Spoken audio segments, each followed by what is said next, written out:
What's up, guys? This is Devon. And this is Mark. And we are super excited for this week's episode of Vibe LA. Your weekly breakdown on all the hottest stuff happening across the city. Every week, we cover a range of topics covering real estate, lifestyle, fashion, events, culture, music, and so much more. That's right, Devon. And in this week's episode of Vibe LA, we're going to be talking about how to do Coachella right, Hawaii, and luxury vacation planning with friends, and how it might not be as expensive as you might think. Working with celebrity and discreet clients, and marketing luxury listings the right way. All right, guys, let's go.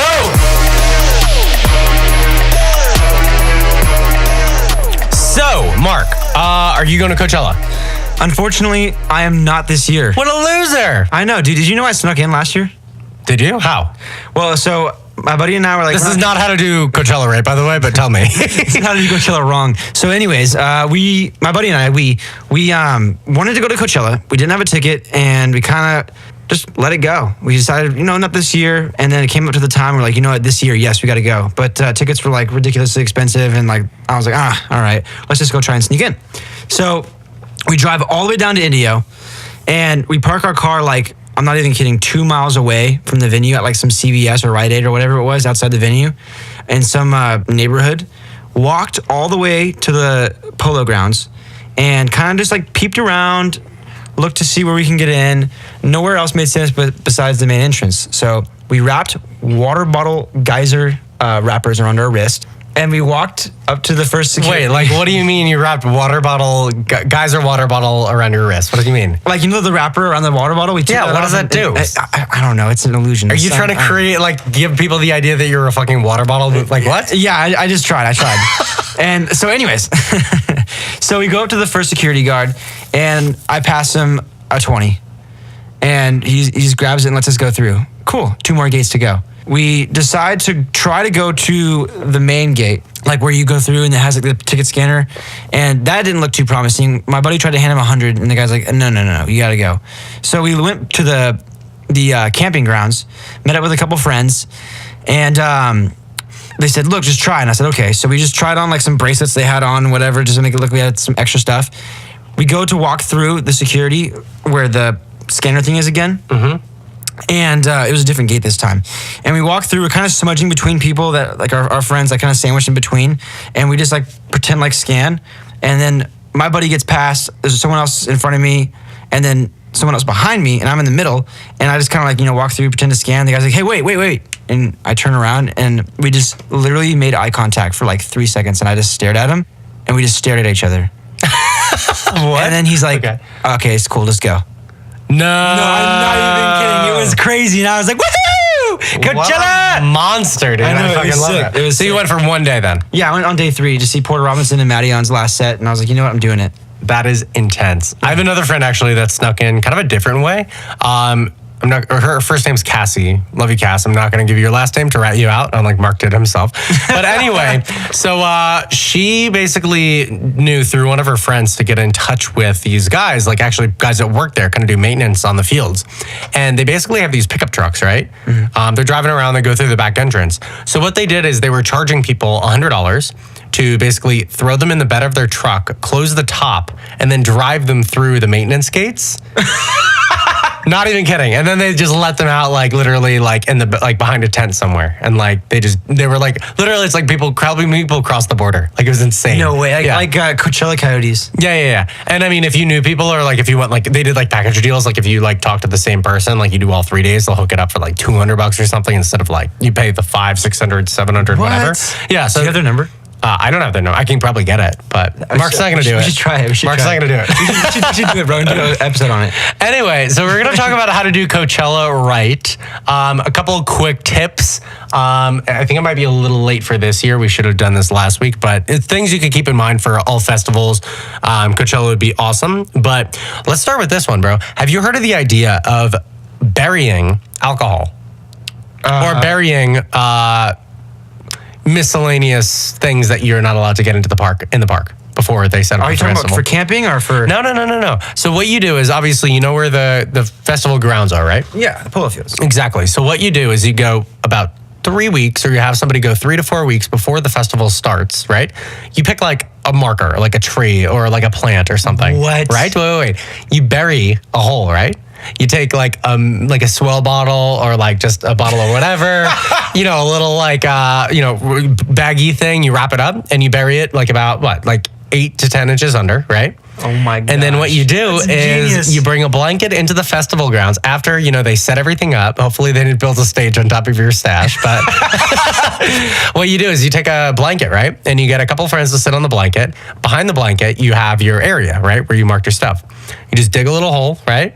You pick up all your stuff. It's in a swell bottle. It looks discreet, like whatever. And you go on with your day. Go on with your day. That's And you're so funny. set up, dude. That's right? hilarious. So people are always like trying to sneak things like, in their belts or in other places that must not be named. Or they try to like In their sneak buttons? alcohol in like little like spray. No, like they in like suntan lotion. Yeah, I actually did that. I got away with it once. No way. Ladies like, this smells like alcohol. I'm like, well, look at the back. There's it's like an 80% alcohol content. Of course there's alcohol in it. She's like, okay, give me sassy pants. But no. hilarious. I did. But anyway, so that's one idea. Oh man! Well, one time I wanted to sneak in this like a shamu thing that we took around the polo fields, like ShamWow or a Shamu? a shamu, like an inflatable. What is wrong? Oh, okay. Yeah. So we were What's wrong with we were you? camping and we had this like shamu thing and it was a huge hit. Like we would take it up to groups of people. The girls would kiss it. Like everyone would like have fun with shamu. And then we decided to get inside the actual festival, and we couldn't get it through. So I went through, and my buddy was outside of the fence for the camping, and I was inside the fence. Why couldn't you bring a blow up Shamu in? I don't know. It's like bringing balloons in, or what are they called? Totems, Yeah, right? I know. It was weird. So, anyways, he threw it over the fence No. in front of a security guard, and I grabbed it and ran and booked it. No And we way. had that thing, dude. It lasted like, not even kidding, it lasted for at least a whole day, and it ended up at the Do Lab, on stage with the DJ, Makes sense. and everyone was dancing with the shamu, dude. And then I don't remember what happened after that. Did they play orca sounds? No. That would have been epic. That would have been hilarious. But other things to kind of keep in mind. So this same friend, Cassie, she's like, a couple of years ago, she was involved with this like PR company that threw like events. I think it was called Guest of a Guest.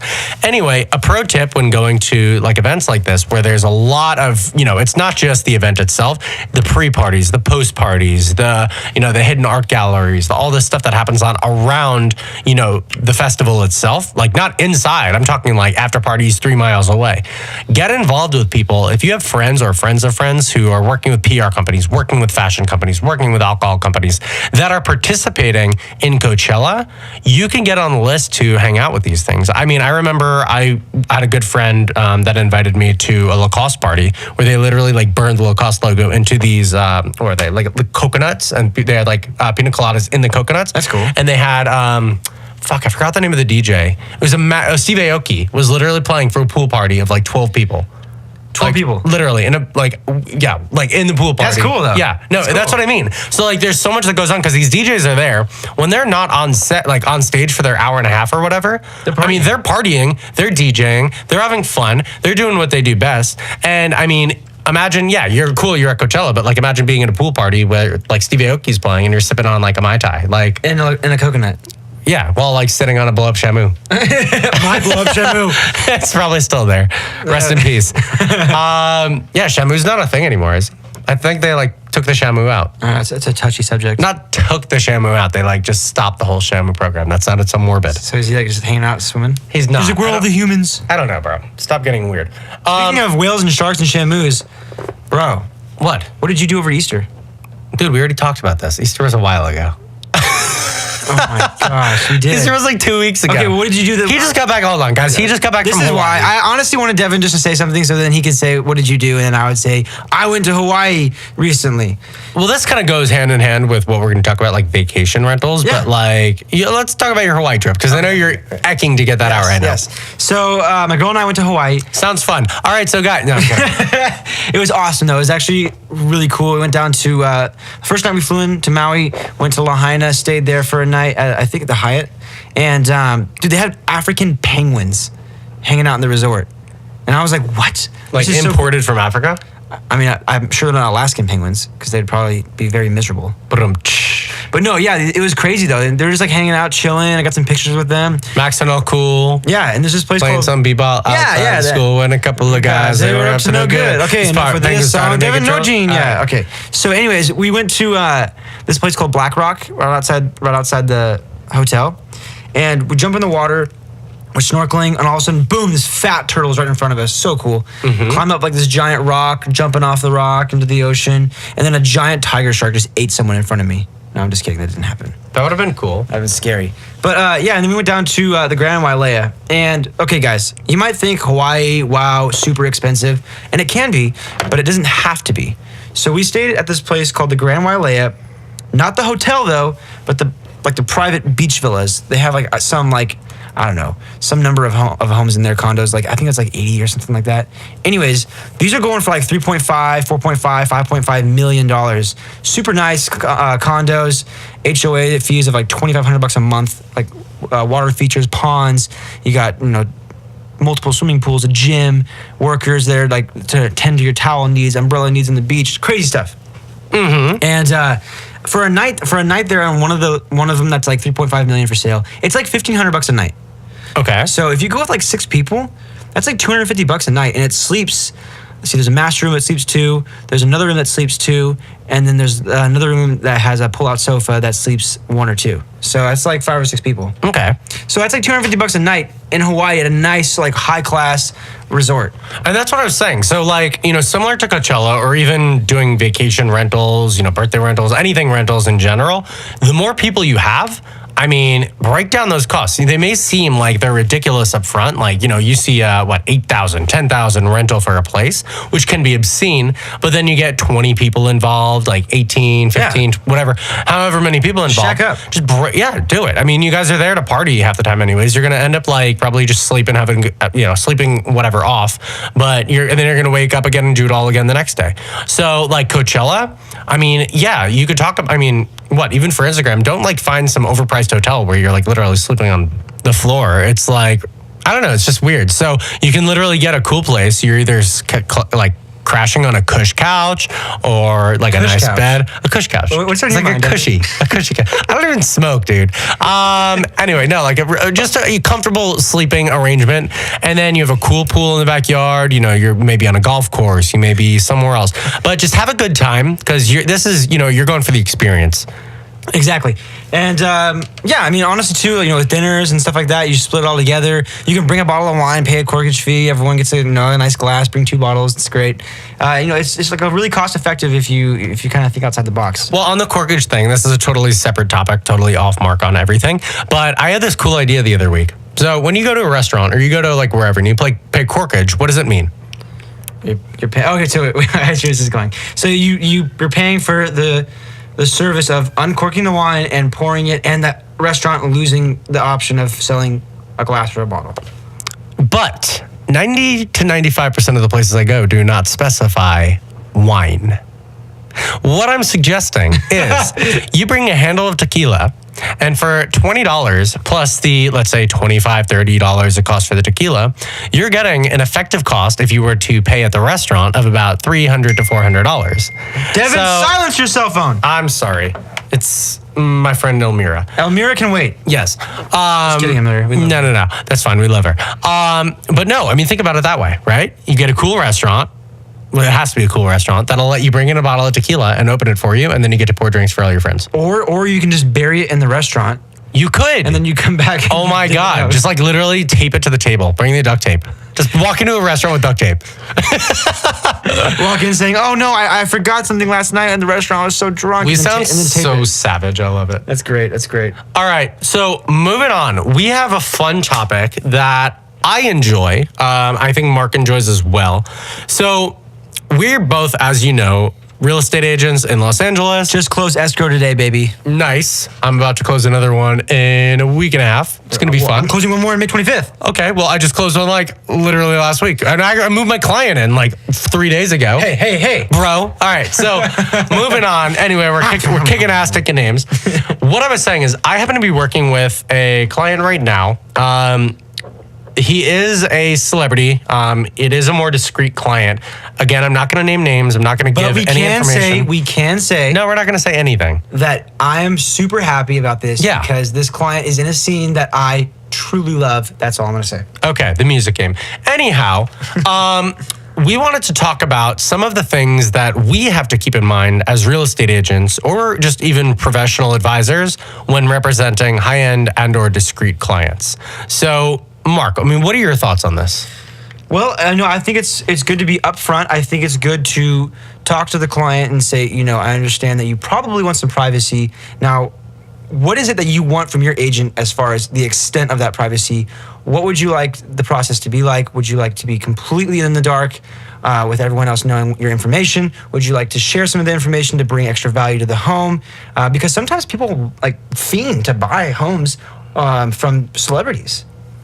They do. You might pay a higher dollar. So it's just good to be upfront and ask your client what they want and completely respect what it is they want. Exactly. So I'm going to break down a couple scenarios. One that I've dealt with is actually using pseudonyms when referring to your client. So you use fake names all the way up until the point of, contracting. Even while contracting, if you could get, if they have somebody who's able to represent them and, using a temporary name for the sake of the transaction, you can utilize that, and that's definitely okay. Another thing that I've done in the past is when did you use for this client? I'm not going to use names. I have to know. Not using names. Give me a name that you've used. Not using names. I have to hear this. You can use Bob Saget. It's not Bob Saget, so that's even better. No, but another thing that I've done, for instance, is when setting up showings, right? Showings on a property. Let's say I'm representing a discreet or a celebrity buyer, for instance. One thing that I will do is, especially on higher end homes, a lot of the times the seller's representative agent is there to oversee, who you're bringing in, represent the property well. See, things change when you're representing somebody who requires discretion and requires, total and complete privacy. So I've actually asked in the past for, agents kind of explaining the situation, letting them know, hey, it is somebody that, needs discretion and privacy, that we cannot have the agent there during the showing. So what they'll do is they will, after a little bit of back and forth and some understanding, they will leave the key. We will go into the house. It'll be, a $10, $15 million house, show the property, and then we will leave the key and everything else behind.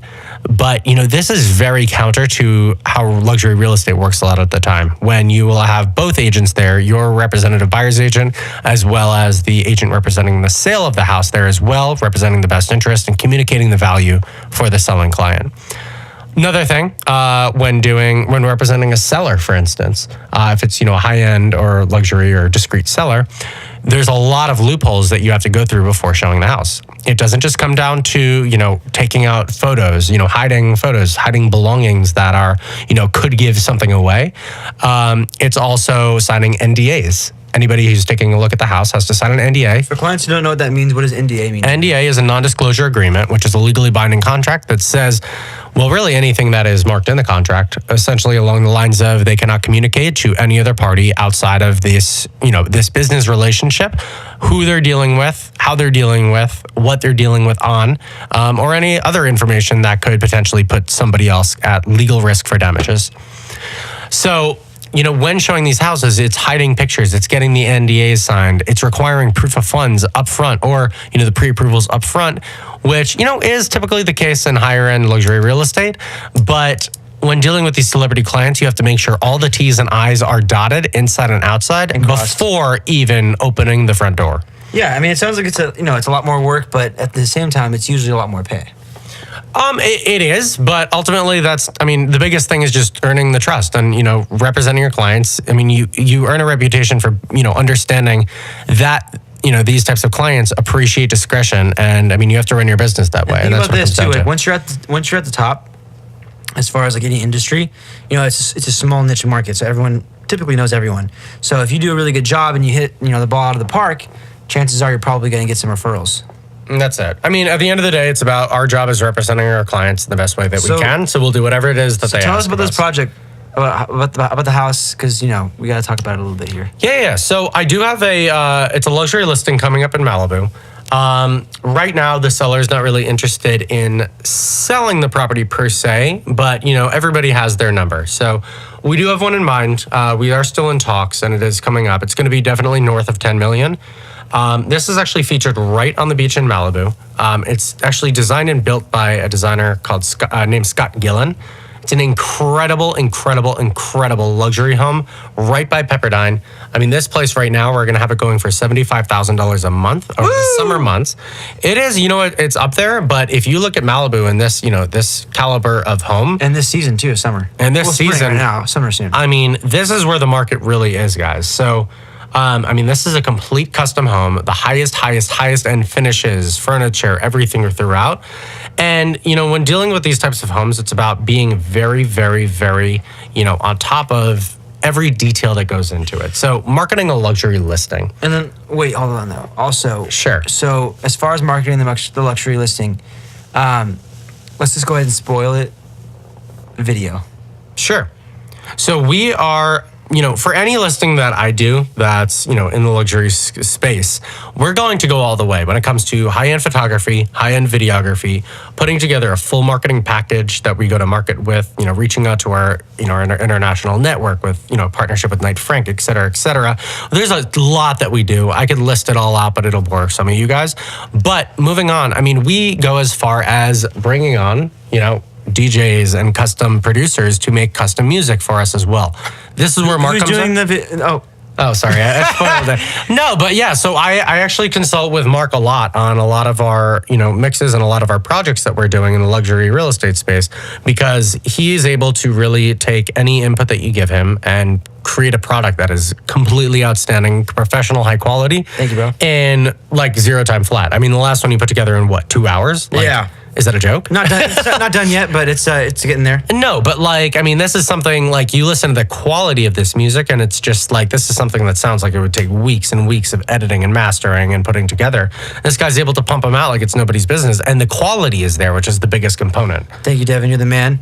Well, you're making it a lot easier to work with because it's something that's so exciting and so high class that it creates a demand for me to really meet the bar here. It is. So, I kind of want to touch on just a brief minute. We're going to be wrapping up in a bit, but I do want to touch on how do we go about finding buyers, renters for these high-priced homes. A question that I get a lot from, potential buyers or sellers is who can afford these houses in LA, right? Mark, do you get this question as well? Yeah, I get questions about that on homes that are just, shy of $1 million. Exactly. And I understand. And it's, we're living in a market right now, which is, stuffed with what's called, it's a Veblen marketplace. What that means is the more expensive and the more exclusive and the rarer that something is, the more somebody wants it. It goes along with the notion of you want what you can't have. So how do we go about finding people that are interested in these types of products, homes, lifestyles, etc.? There's a few ways. One of the biggest ways is through our network of referrals. I have personally a very, very, very large network of high net worth individuals that are looking to buy and sell real estate in the LA area immediately. Whether it spans music, entertainment, fashion, lifestyle. Our podcast. Tell them a bit though, kind of location wise. A lot of these people are kind of out of the area. They are. Kind of touch base on. They are. So we've seen, in the past, China's been a big, found a big source of a lot of this money and a lot of this interest. It's kind of dwindled recently because of the new legislation that has come out this year and, towards the end of last year. However, we have seen an uptick in areas such as Qatar, the UK as well. And a lot of other markets around the world. India is very big right now as well. And Australia is kicking up as well right now. Australia, mate. So, there's money coming in. People want and are understanding the value in Los Angeles real estate because at the end of the day, it's one of the greatest places that you can actually live. And they're not making any more land. So, they're really not. They're not making any more anytime soon. As Mark Twain said, they stopped building land, so invest in it. Something like that. Okay. I was going to say, okay. But, that's essentially the idea. So when finding these clients, it's about tapping your network. It's about marketing the right way. In luxury space, you got to market towards hotels. You got to market towards airports. You've got to, target the publishers that these and the content that these people are consuming. You know, it's really playing along the thread of engaging with them where they are and understanding that they don't have a lot of time to engage or invest in this, you know, these types of products. Even at this range, they want a lot of things handled for them. So it's about making the processes streamlined, simple, easy, engaging, entertaining, and overall fun for them as possible, while also understanding the things that matter to them most. So that's about it with the luxury real estate space and kind of how we go about finding these consumers.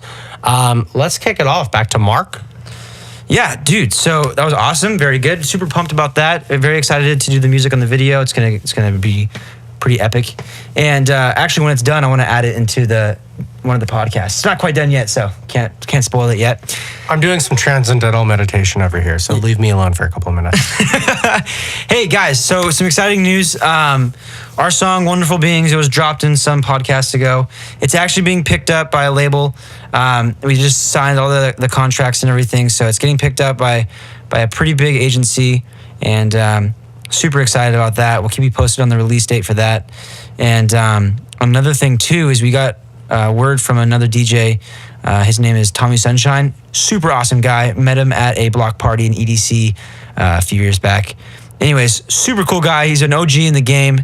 He reached out to us and said he really loves our songs and wanted to possibly sign it, but unfortunately, a few days before, we already signed it to that other agency. So he's actually so pumped that he wants us to do a remix on one of his songs on his label, which is like huge because Tommy Sunshine is one of our favorites.